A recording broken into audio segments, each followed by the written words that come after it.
মুকুরে আচরে রায় বাঁধে সভা মুকুরে আচরে রায় বাঁধে সভা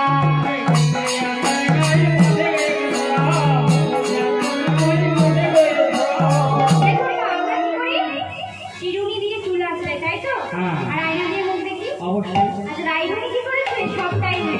চিরুনি দিয়ে বরং দর্শন করছে হরি বল কেশব মহারাজ তাই তো মুকুরে আচরে রায় বাঁধে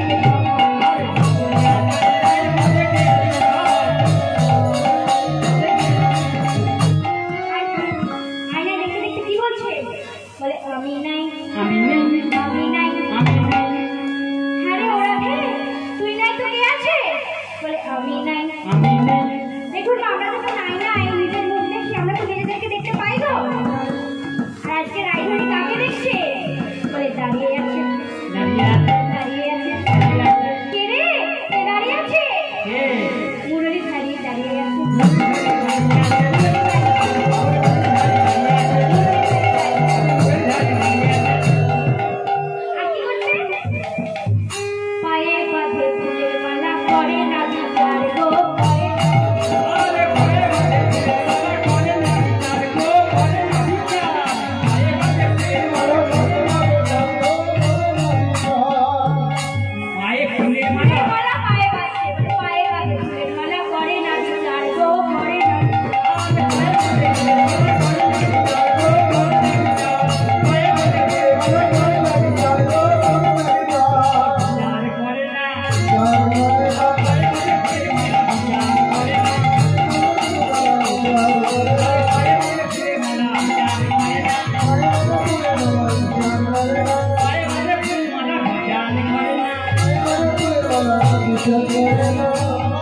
বলা বিচার করে না পায়ে মানে ফির মানা বিচার করে না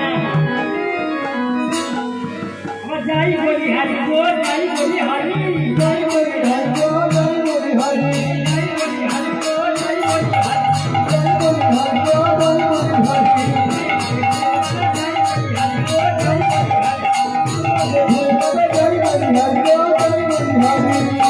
তাহলে আজকে রাধারানী সবটাই উল্টো সাজ ফেলেছে তাই তো আর সখীদেরকে কি বলছে দেখুন মা রাইধুনি কিন্তু কখনো নিজে নিজে একা একা সাজে না সবসময় কে সাজিয়ে দেয় ললিতা বিশাখা কি বলছে आओ मेरी सखिया मुझे मेहंदी लगा दो मेहंदी लगा दो मुझे श्याम सुंदर की दुल्हन बना दो मेहंदी लगा अरे मेहंदी लगा दो मेहंदी लगा दो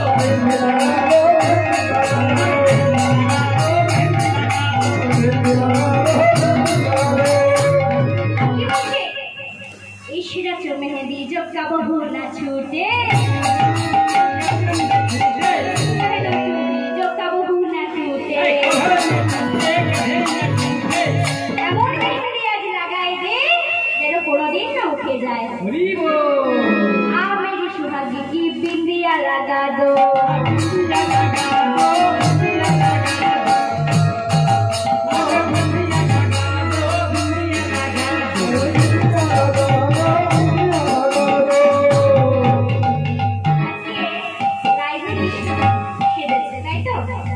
দেখুন মা হংসমুখী নৌকা তৈরি করে হাজার একটা হংসমুখী নৌকা তৈরি করে যমুনার উপর দিয়ে প্রস্তুত করা হলো শ্যাম সুন্দর রাইধুনি খুব সুন্দরভাবে সেজেছে রাইধুনি কিন্তু মা শাড়ি পরে না লেহেঙ্গা পরে কিন্তু আজকে বিবাহ হবে বলে লেহেঙ্গা পরেছে লেহেঙ্গা পরেনি শাড়ি পরেছে তাই তো শ্যাম সুন্দরের এত অপূর্ব মোহিত রূপ যখন তাদের বিবাহ হচ্ছে আর ব্রহ্মা মন্ত্র পাঠ করতে করতে নিজেই মন্ত্র ভুলে যাচ্ছে দেখুন কত বড় পণ্ডিত সে কিন্তু মন্ত্র ভুলে যাচ্ছে আমাদের ইহ জগতে আমরা অনেক পুরুষেরা কি করে কোনো নারীকে দেখলে বলে আহা অপূর্ব রূপ কিন্তু দেখুন না আজকে আমাদের যেমন সাগর থেকে একটু বিন্দু দিলে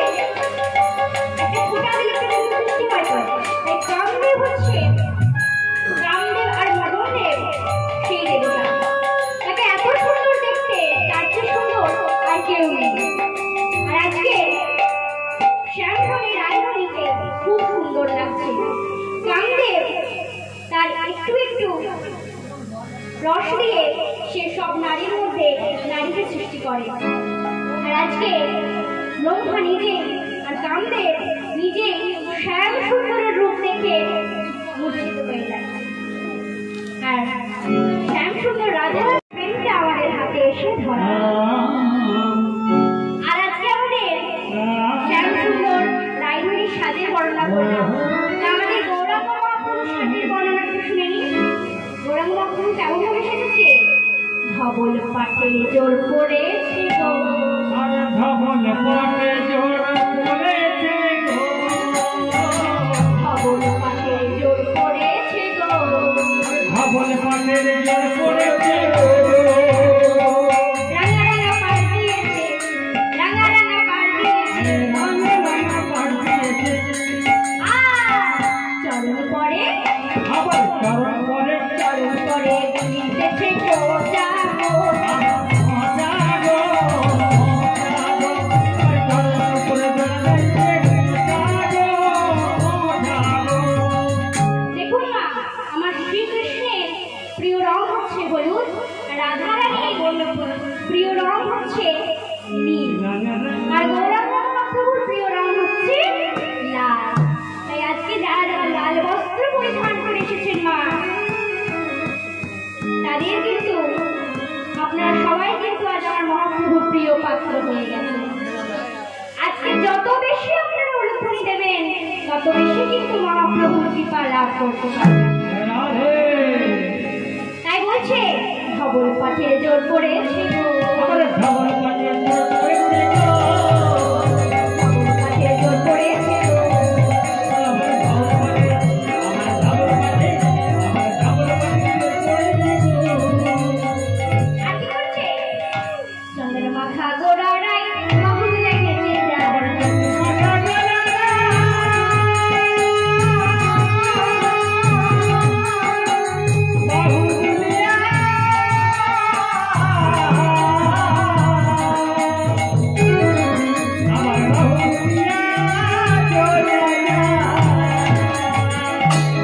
চন্দন মাখা গোড়ারাই বাহুলায় নেচে যায়।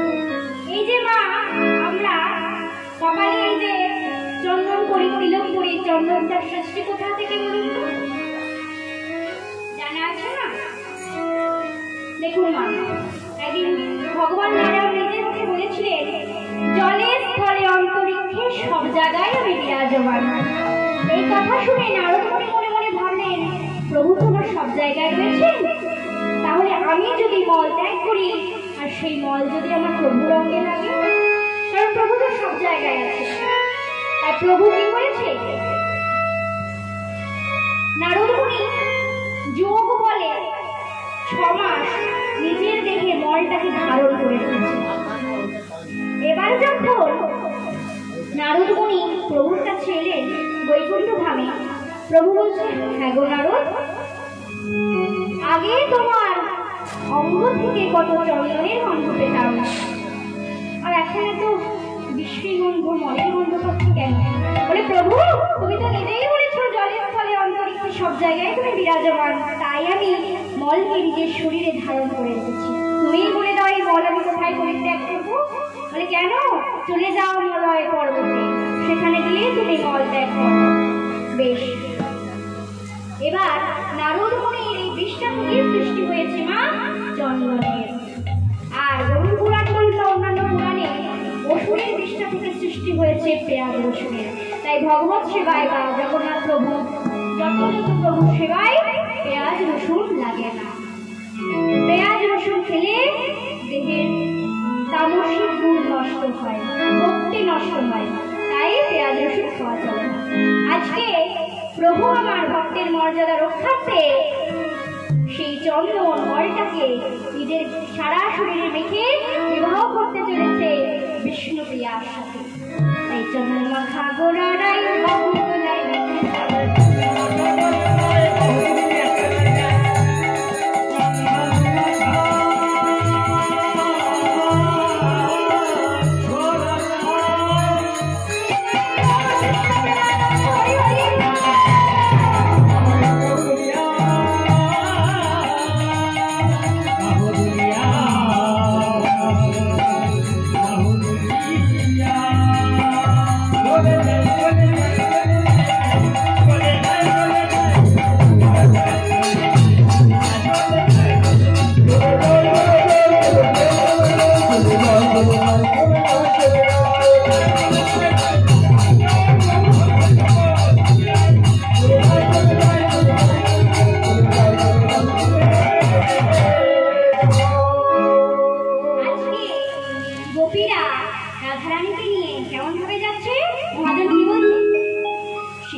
ধাবো তো যুবতী বৃন্দরে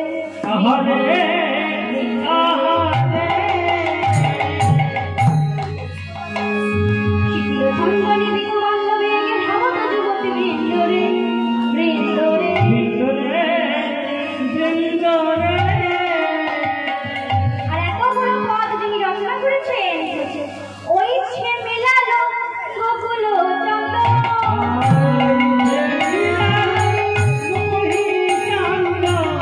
ওই ছে মেলালো গোকুল চন্দ্র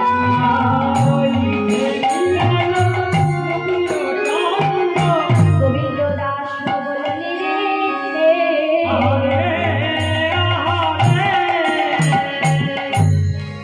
এবার গোপীরা যখন এসেছে নাগর কৃষ্ণের দিকে চাইছে বলে চাইছো কেন চাইছো কেন আর নয়নে চাইছো কেন চাইছো কেন আর নয়নে চাইছো কেন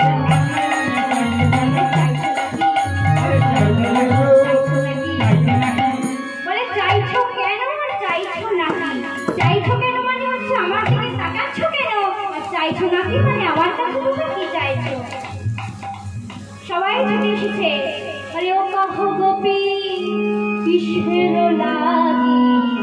কখন বনে এলে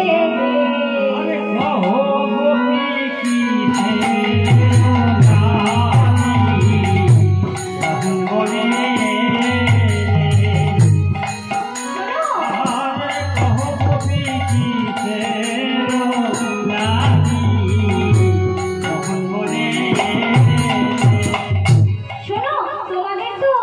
যে যার স্বামী রয়েছে পুত্র রয়েছে সন্তান রয়েছে এত গভীর রাত্রে এই হিংস্র বন্ধু জানোয়ার রয়েছে তোমরা কিভাবে এলে কেনই বা এলে বলে নিজ পতি রেখে দেবা পরপতি ঘরে গোপিনীদের লাগি গহন বনে এলে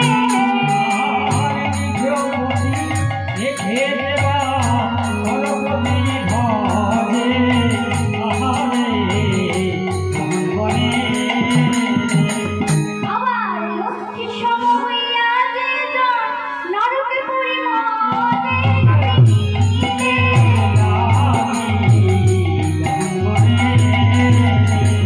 শোনো,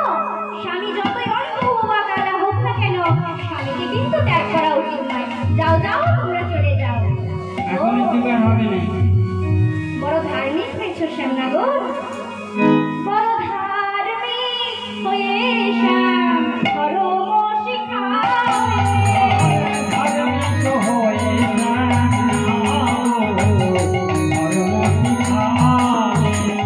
ভালো ভালো কালিয়ে কাগজ সোনালি ধর্মের কথা গোপিনীদের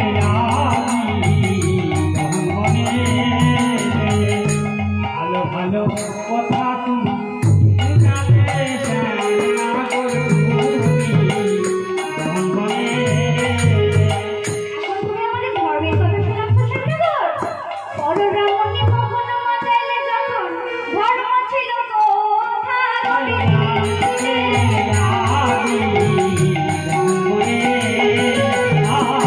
না হয় তাহলে ধরণী তুমি বিদা হও বিদীর্ণ করো তোমার বক্ষ ধরণী যদি ইচ্ছা নাও হয় আমরা ওই গঙ্গার জলে দেব বিসর্জন দেব